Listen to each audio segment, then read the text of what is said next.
लाला श्री विनोद जी अग्रवाल जी दिल्ली वालों की तरफ से, जो कल हमारे इस पंडाल परिसर में उनका आगमन हो रहा है।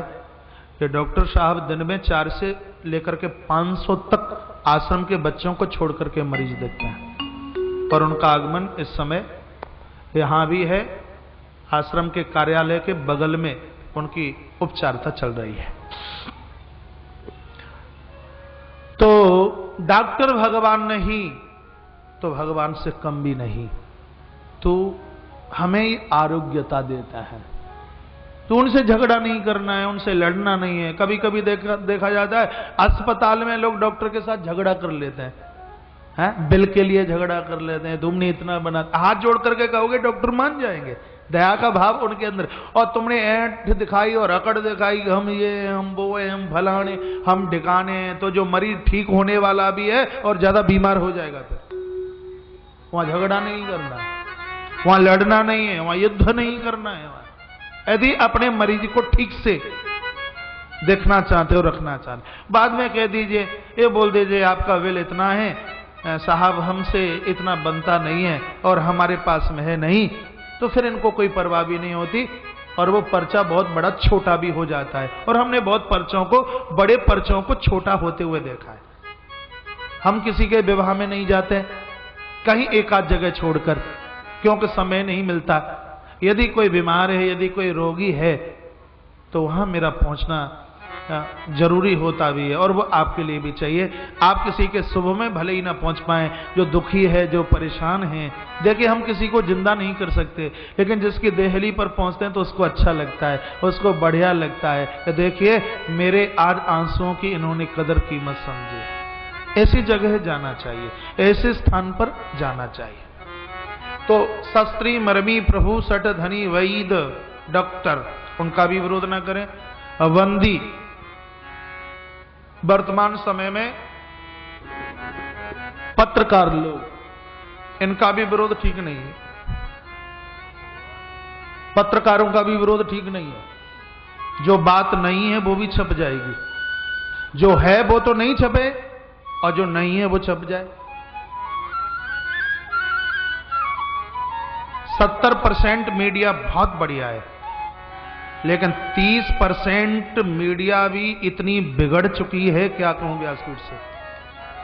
आज मैंने पत्रकार बंधुओं का बहुत मान किया है, सम्मान किया है, और हम तो सदैव सम्मान करते ही हैं।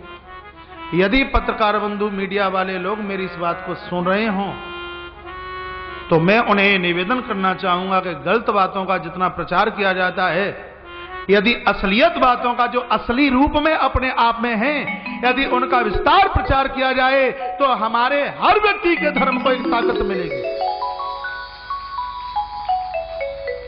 असली को नहीं रख सकते तो कम से कम नकली को तो मत रखिए।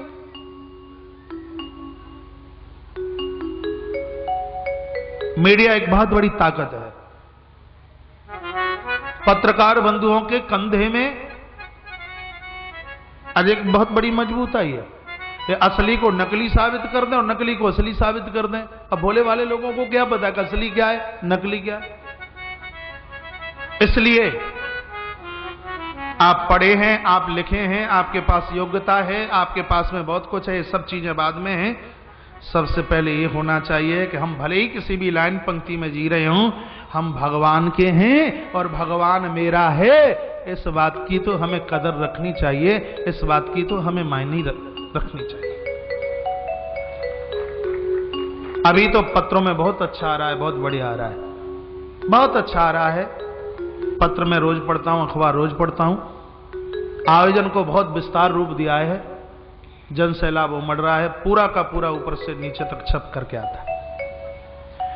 चाहे पेपर भास्कर हो, चाहे पत्रिका हो, चाहे नई दुनिया हो, चाहे नवभारत, हरिभूमि, जबलपुर एक्सप्रेस, बालाघाट, पद्मेश, जितने भी यहाँ के पत्र हैं, बहुत बढ़िया खबर छप रही है। और उसमें नकली कुछ भी नहीं, उसमें जो है असलियत। शिवलिंग बन रहे हैं, उसमें छप रहा है। भीड़ उमड़ रही है, उसमें छप रहा है। भंडारा चल रहा है, उसमें छप रहा है। इतना सुंदर भंडारा चल रहा है, आज तो मुझे लगता है 1,00,000 आदमी ना हो जाए भंडारे में। और जीमते समय इतना बढ़िया लग रहा है, इतना अच्छा लग रहा है। यहाँ टेलीविजन पर दिखाया गया होगा, लोगों के फोन हमें आ रहे हैं, महाराज जी भोजन की व्यवस्था बहुत बढ़िया है, जीमते हुए लोग बहुत अच्छे लगते हैं, इतनी साफ सफाई, मेरा भी रोज पहुंचना होता है। आप भी इस स्थान का प्रसाद, माता अन्नपूर्णा का प्रसाद, मां अन्नपूर्णा का दर्शन करना, ऐसे खजाना निकल रहा है, नीचे एक टोकरा भी रखा हुआ है, उनका भी दर्शन करना और वहां का प्रसाद भी ग्रहण करना। तो पत्रकार बंधुओं का भी अविरोध मत कीजिए। कितना हो गया? शस्त्री मरमी प्रभु सठ धनी वैद वंदी कवि।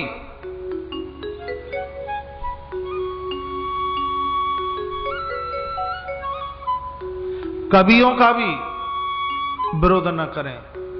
जाना पहुंचे रवि और वहां पहुंचे कवि, ऐसा सुना है। इनकी कविता में बड़ी ताकत है। मैथिली शरण को मैं पढ़ता हूं, महादेवी वर्मा को मैं पढ़ता हूं, कविताएं बहुत प्यारी लगती हैं, बहुत बढ़िया लगती हैं। कवि भानस भाट लोग जो मांगने करने के लिए आते हैं, उनका भी विरोध मत कीजिए, जो मांगे दे दीजिए। और गुणी जो जानकार हैं, संत महापुरुष, अच्छे लोग, महान लोग, उनका भी विरोध मत कीजिए। और तत्पश्चात श्री डोंगरे जी महाराज ने दो और जोड़ दिए, एक है रसोईया और एक है ड्राइवर। समझ ले, हाँ, एक है रसोईया, आपकी रसोई बनाने वाला, और एक आपका चालक, ड्राइवर। इनके साथ भी बेटे जैसा व्यवहार रखिए, तो गाड़ी कुशल चलती रहेगी, नहीं गड़बड़ हो जाएगा।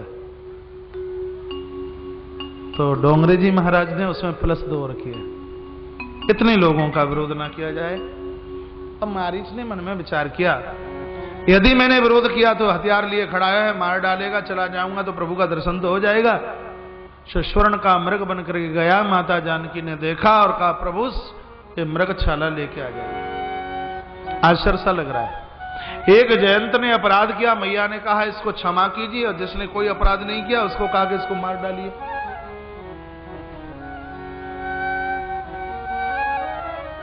ऐसा क्यों? जयंत जब आया तब माता जानकी असली थी, और जब मारीच आया है तो असली तो अग्निदेव के हवाले है। प्रभु ने तामसी सीता को प्रकट किया। जब भक्ति तामसी होती है तो वहां हिंसा होती है, और जहां भक्ति सात्विक होती है वहां दया का भाव होता है। इसलिए कौए को छोड़ दिया और इस सोने के मृग को मारने की बात मैया ने बोल दी। प्रभु को कहा जाइए, पंचवटी पंच प्राण है, जानकी बुद्धि है, कथा मेरी और आपकी चल रही है, आपकी भी तो बुद्धि कहती है। आपने अपने पतियों को नहीं बोलती, माता बोलती अब कमाने के लिए जाइए, 10 बज गए, ऑफिस कब जाओगे, यहीं गप्पे लगाते रहोगे, घंटे घंटे भर तक तुमने चाय नहीं पी, अब कुछ बातें बाद में कर लेना, ऑफिस का टाइम हो गया, लेबर भी लगी होगी कि नहीं, मुनीम भी आया होगा कि नहीं, है माताएं बोलती हैं कि नहीं, पतियों को जाइए कमाने के लिए।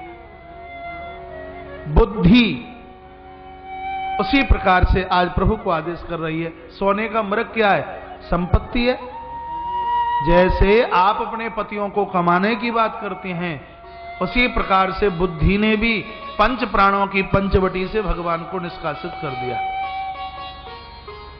और भगवान ने पीछा किया है।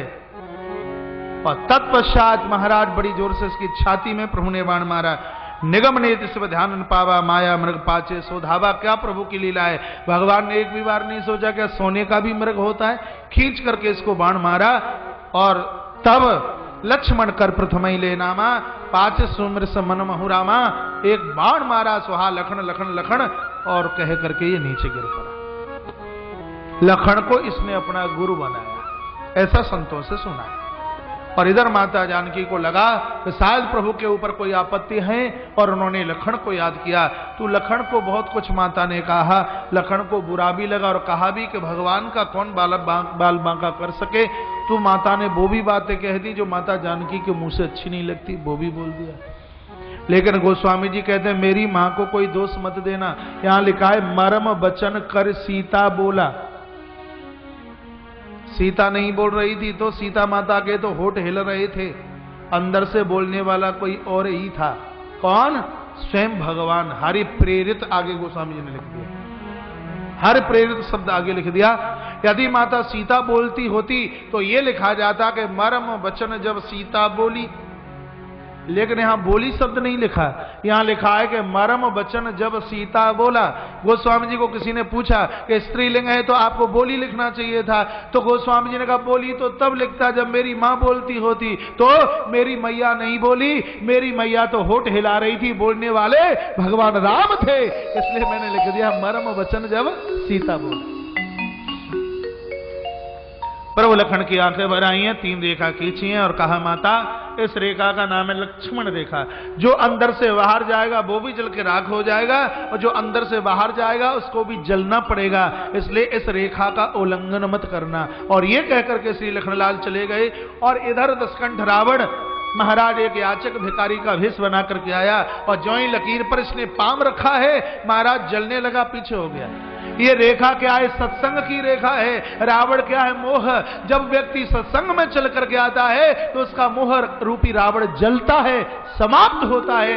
यदि इस मोह को किसी से भय है तो वो सिर्फ एक सत्संग से भय है। हम कथा में जाते ही इसलिए हैं क्योंकि सत्संग में पहुंचकर हमारा मोह रूपी रावण समाप्त होता है, इसलिए हमें सत्संग करने की आवश्यकता होती है। वापस हो लिया, हाथ जोड़ करके कहता है कि देवी ऐसे ऐसे भिक्षा मांगने के लिए आया था, कुछ दे दीजिए। मैया कंदमूल फल लेकर के रेखा के अंदर से ही देने लगी। कहा बदी हुई भिक्षा है, ऐसे में लूंगा नहीं, बाहर निकल के आइए। जानकी ने कहा कि मेरे देवर ने कहा है मर्यादा का उल्लंघन नहीं करोगी, का तो तेरा धर्म चला जाएगा।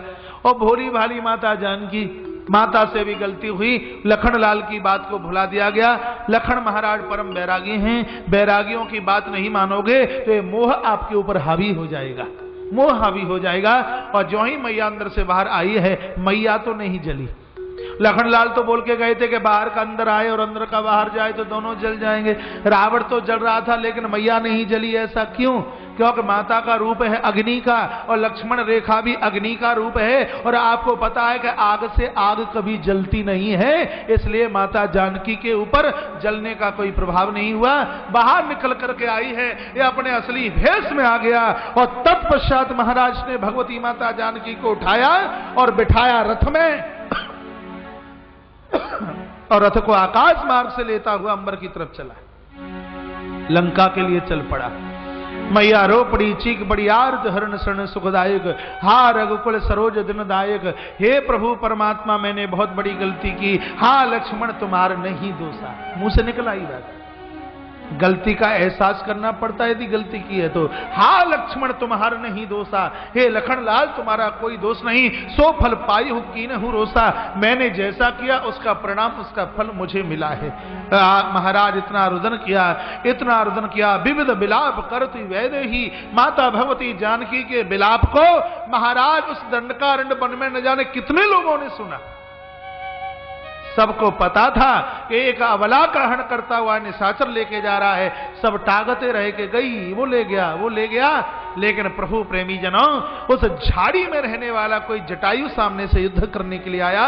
ये कथा राम जानकी और जटायु की नहीं है, ये कथा मेरी और आपकी है। आज इस संसार के वन में माताएं बहुत परेशान हैं। क्या अत्याचार नहीं हो रहा बेटियों के ऊपर, भगिनियों के ऊपर? क्या अत्याचार नहीं हो रहा गायों के ऊपर? क्या अत्याचार नहीं हो रहा संत महापुरुषों के ऊपर? क्या अत्याचार नहीं हो रहा हमारे धर्म के ऊपर? क्या अत्याचार नहीं हो रहा? लेकिन सब उसी प्रकार से देख रहे हैं जैसे हरण होती हुई जानकी को सब देखते रहे। आज महाराज भक्ति को बचाने के लिए, आज धर्म को बचाने के लिए, आज मान सम्मान को बचाने के लिए हमें और आपको जटायु की तरह बाहर निकल करके आना पड़ेगा, जटायु की तरह। और जटायु बनकर के बाहर आ जाओगे तो घाटा कुछ भी नहीं है, फायदे में रहोगे। मरना तो सबको एक बार है, जो जन्मा है वो मरेगा, लेकिन मृत्यु हमारी जटायु की तरह हो जाए तो वो सुहावनी हो जाएगी। महाराज दशरथ के घर में जन्मे हुए प्रभु राम पिता की अर्थी में अग्नि संस्कार नहीं करते। वो कहते हैं कि महाराज दशरथ बच्चों के लिए जिए, लेकिन जटायु एक अबला के लिए अपनी जिंदगी छोड़ करके जा रहा है, तो राम उसकी अर्थी में अग्नि संस्कार करता है, जो जटायु की तरह परमार्थ के लिए अपना जीवन खपा देता है। मेरे हाथों से अंतिम संस्कार उसी का होता है।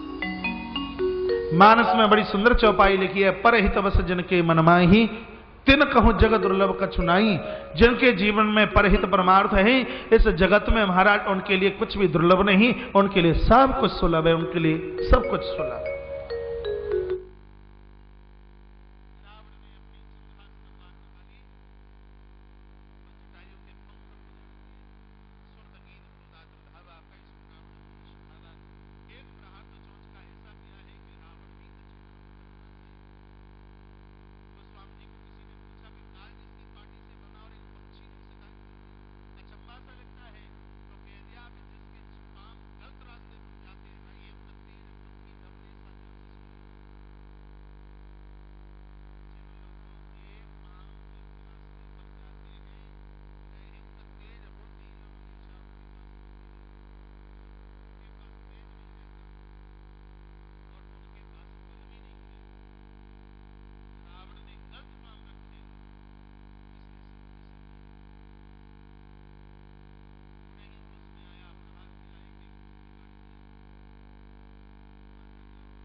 और तो सबको पार किया। 12 सिवनी भी पूरा किया इस वर्ष। कटंगी का नाम अभी लिस्ट में नहीं छपा।